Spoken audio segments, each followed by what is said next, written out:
வணக்கம். செல்வகுமாரின் அதிகாலை வானிலை ஆய்வறிக்கை. அதிகாரப்பூர்வ வானிலை அறிக்கைக்கு இந்திய வானிலை ஆராய்ச்சித்துறை அறிக்கையை பார்க்கவும். 2026 ஏப்ரல் 13 திங்கட்கிழமை அதிகாலை நிலவர வானிலை பதிவு. வானிலை அமைப்பு. இலங்கைக்கு தென்கிழக்கே நிலநடுக்கோட்டு இந்திய பெருங்கடலில் நீடித்துக் கொண்டிருக்கூடிய காற்று சுழற்சி இலங்கைக்கு மட்டும் வெப்பச்சலன இடிமழை பொழிவை கொடுக்கிறது. இதன் காரணமாக கடந்த 2 நாட்களாக டெல்டா மாவட்டங்கள், தென் மாவட்டங்களின் கடலோர பகுதிகளில் முற்பகலிலே கொஞ்சம் மேகம் சூழ்ந்து காணப்பட்டும், பிற்பகலிலே வெயிலும் காணப்பட்டது. உள் மாவட்டங்களில் வெப்பநிலை உயர்ந்து காணப்படுகிறது. இந்த உள் மாவட்ட வெப்பநிலை உயர்வு என்பது வரக்கூடிய சனிக்கிழமை வரை உயர்ந்தே இருக்கும். வரக்கூடிய புதன்கிழமையை மையமாக வைத்து வரக்கூடிய புதன், வியாழன், அதாவது வரக்கூடிய 15, 16ஆம் தேதி உச்சபட்ச வெயில் காணப்படும். கடலோர மாவட்டங்களில் கூட கொஞ்சம் வெயில் அதிகரித்து காணப்படும். காரணம், உயரழுத்த காற்று நேரடியாக மேற்கிலிருந்து கிழக்கு நோக்கி நுழையும் பொழுது, உயரழுத்தம் நெருங்கி இருக்கும் பொழுது இரவு நேரத்தில் குளிரும், பகல் நேரத்தில் கடும் வெப்பமும் நிலவும். தற்பொழுது வந்து கொண்டிருக்கூடிய தென்கிழக்கு காற்று இடைக்கால இடைவெளி கொடுக்கும், இடைக்காலமாக தடைபடும். இந்த தெற்கு தென்கிழக்கு காற்று நுழைந்தால் வெப்பம் குறைவாக இருக்கும். கடலோரம் பொதுவாக வெறும் உயரழுத்தம் என்றால் மேகமூட்டம் தடையாக இருக்கும். கடந்த சில நாட்களாக இருந்த மேகமூட்டம் இல்லாமல் வரக்கூடிய நாட்களிலே மேகமூட்டம் இல்லாத ஒரு தெளிவான வானம், சுட்டெரிக்கும் வெயிலாக இருக்கும். வரக்கூடிய 15, 16ஆம் தேதி உச்சபட்ச வெப்பம் 105 டிகிரி ஃபாரன்ஹீட் என்ற அளவை ஓரிரு இடங்களில் வேலூர் அல்லது கரூர் பரமத்தி பகுதி எட்டியிருக்க நிலையில் கரூர் பரமத்தி வேலூர் மட்டுமே அவ்வப்பொழுது மாறி மாறி வெப்பத்தை உயர்த்தி கொடுக்கிறது. அதாவது 106 டிகிரி, 105 டிகிரி, 104க்கு மேலே 105, 106 போயிட்டுருக்கு. 104, 105 தொடர்ந்து பெரும்பாலான நாட்களில் இருக்கும்னா அதே போல் இருந்து கொண்டிருக்கு. 104, 105. பிற மாவட்டங்களில் பார்த்தீங்கன்னா தென் மாவட்டங்களில் 101, 102, சில இடங்களில் 103 இருக்குது. திருச்சிக்கு மேற்கே 100 டிகிரி ஃபாரன்ஹீட்டில் இருக்குது. திருச்சிக்கு மேற்கே இதில் பொள்ளாச்சி உள்ளிட்ட பகுதிகள் கூட 100 டிகிரியை தொட்டிருக்கு. இதில் வரக்கூடிய புதன், வியாழன் கோயமுத்தூரே 100 டிகிரியை தொடும்.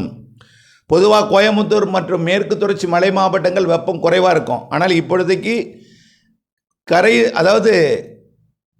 கரையோரம் நுழையும் கிழக்கு உயரழுத்த காற்று வெப்பமடைந்து மேற்கு நோக்கி போகும் பொழுது திங்களை விட செவ்வாய் கூடுதல் வெப்பமும், செவ்வாயை விட புதன், வியாழன் 2 நாளும் கடுமையான ஒரு உச்சபட்ச வெப்பத்தை கொடுக்கும். வரக்கூடிய புதன், வியாழன் திருச்சிக்கு மேற்கே 100 டிகிரிக்கு மேல் பெரும்பாலான மாவட்டங்கள் பெரும்பாலான பரப்பில் இருக்கும். திருச்சிக்கு மேற்கே கரூரெல்லாம் 102, 104 வரைக்கும் போகும். தெற்கே பார்த்தீங்கன்னா பாளையங்கோட்டை மற்றும் கோவில்பட்டி, விருதுநகர், சாத்தூர், அப்புறம் அப்படியே சிவகாசி, வெம்பக்கோட்டை, வடக்கே பார்த்தீங்கன்னா மதுரை, அதற்கு வடக்கே திண்டுக்கல், திருச்சி மாவட்ட எல்லைப்பகுதி, ஒட்டுமொத்த திருச்சி மாவட்ட பகுதி, கரூர் மாவட்ட பகுதி மற்றும் ஈரோடு, கரூர், திருப்பூர், கோயமுத்தூர் மாவட்டத்தின் பெரும்பாலான பகுதிகள், ஈரோடு, சேலம், நாமக்கல் மாவட்ட பகுதிகள், பெரம்பலூருக்கு கூட பெரம்பலூர் மற்றும் அப்படியே வடக்கே கிருஷ்ணகிரியை ஒதுக்கி தெற்கே தருமபுரி மற்றும் திருப்பத்தூர், வேலூர், திருத்தணி இது வரைக்கும் உள்ள பகுதிகள் வெப்பம் அதிகமாக இருக்கும். கடலோரம் இதுவரைக்கும் 100 தொடலை, 100 தொட்டிருப்பதாக நீங்கள் உணர் வெப்பம் அதிகரித்திருக்கிறது. மன்னார்குடிக்கு கிழக்கே 100 தொடலை. ஆனால் வெப்பம் 100 தாண்டியது போல் உணரும் வெப்பம் நிலவுகிறது. காரணம் ஆக்சிஜன் பற்றாக்குறை. அதாவது மரங்கள் குறைவாக இருக்கிற காரணத்தினால ஆக்சிஜன் பற்றாக்குறை ஏற்படும். இதனால் கொஞ்சம் உணரும் வெப்பம் அதிகமாக இருக்கும். அதை இப்போ இருக்கக்கூடிய கடந்த 2 நாட்களுக்கு முன்பு இருந்தக்கூடிய வெப்பத்தை விட புழுக்கம், வியர்வை அதிகமாக இருந்துச்சு. இந்த நிலையை விட கொஞ்சம் கூடுதலாக வரக்கூடிய புதன், வியாழன் இருக்கும். நேற்றைய வெப்பத்தை விட இன்றைக்கு வெப்பம் கொஞ்சம் கூடுதலாக இருக்கும். இன்றைய வெப்பத்தை விட நாளை கூடுதலாக இருக்கும். புதன், வியாழன் உச்சபட்ச வெப்பம் நிலவும். அதுக்கப்புறம் குறையும். திங்கள் போல வரக்கூடிய சனிக்கிழமை இருக்கும், செவ்வாய் போல வரக்கூடிய வெள்ளிக்கிழமை இருக்கும். புதனும் வியாழனும் உச்சபட்ச வெப்பநிலையில் இருக்கும்.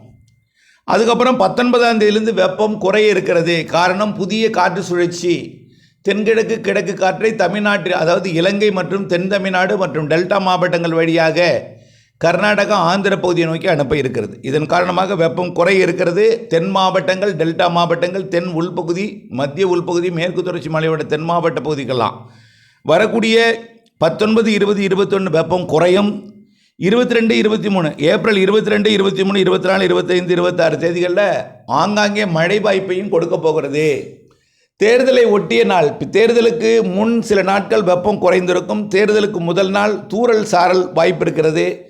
இடிமழையாக ஆங்காங்கே மேகமூட்டம் கண்டிப்பாக இருக்கும். வரக்கூடிய 22ஆம் தேதியிலிருந்து 26ஆம் தேதி வரைக்கும் தமிழ்நாட்டிலே தென் மாவட்டங்கள், டெல்டா மாவட்டங்கள், தென் உள்பகுதி, தென் மாவட்ட மேற்கு தொடர்ச்சி மலைப்பகுதி, சரியாக சொல்லப்போனால் மயிலாடுதுறைக்கு தெற்கே, அரியலூர் பெரம்பலூருக்கு தெற்கே, திருச்சிக்கு தெற்கே, கரூருக்கு தெற்கே, கோயம்புத்தூர் திருப்பூருக்கு தெற்கே, திண்டுக்கல் மற்றும் மதுரை ஆங்காங்கே ஒதுக்கித்தான் கோடை மழை. இது மதுரை, புதுக்கோட்டை, சிவகங்கை டெல்டா மாவட்டங்களின் தெற்கு பகுதி, மதுரை, சிவகங்கை, புதுக்கோட்டை மற்றும் ராமநாதபுரம், விருதுநகர், தேனி, தென்காசி, திருநெல்வேலி, கன்னியாகுமரி, தூத்துக்குடி இந்த மாவட்டங்களுக்கு வரக்கூடிய 22, 23 தேர்தல் நாள் 23, அதுக்கு முதல் நாள் 22, 23, 24, 25, 26 ஆகிய தேதிகளில் மதியத்திற்கு மேல் மதியம், மாலை, முன்னிரவு நேரங்களில் ஆங்காங்கே இடிமழை பொழிவை கொடுக்கும். தென் மாவட்டங்கள், டெல்டா மாவட்டங்கள், மேற்கு தொடர்ச்சி மலை மாவட்டங்கள், அதிலே குறிப்பாக தென் மாவட்ட மேற்கு தொடர்ச்சி மலை பகுதி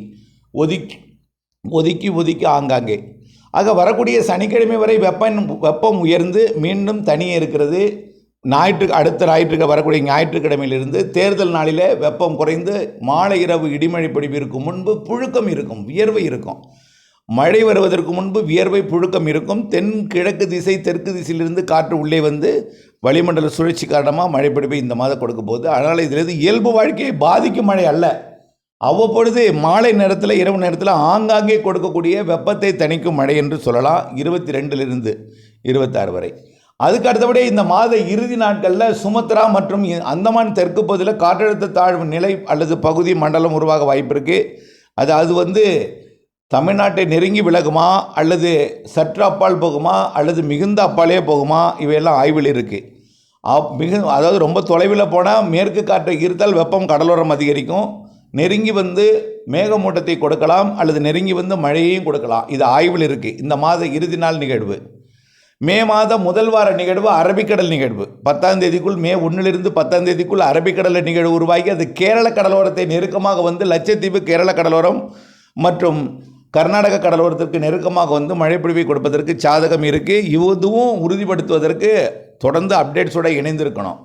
ஆக மே முதல் வார அரபிக்கடல் நிகழ்வு, ஏப்ரல் இறுதி வாரம் வங்கக்கடல் நிகழ்வு, அதற்கு முன் தேர்தலை ஒட்டிய நாள்களில் தூறல் நனைக்கும் மழை ஒதுக்கி ஆங்காங்கே எல்லோருக்கும் அல்ல, வெப்பத்தை குறைக்கும், கண்டிப்பாக வெப்பத்தை குறைக்கும். வரக்கூடிய ஞாயிற்றுக்கிழமைக்கு மேல் வரக்கூடிய சனிக்கிழமை வரை வெப்பம் மிகுந்து காணப்படும். இதில் ஆக்சிஜன் பற்றாக்குறை என்பது நீங்கள் எப்படி கவனிக்கணும்னா, நாய்கள் எல்லாமே இந்த நாக்கால் தான் சுவாசிக்கும். நாய்கள் சுவாசிப்பதற்கு ரொம்ப நாக்கை வெளியே விட்டு அப்படியே மூச்சு வாங்கும்.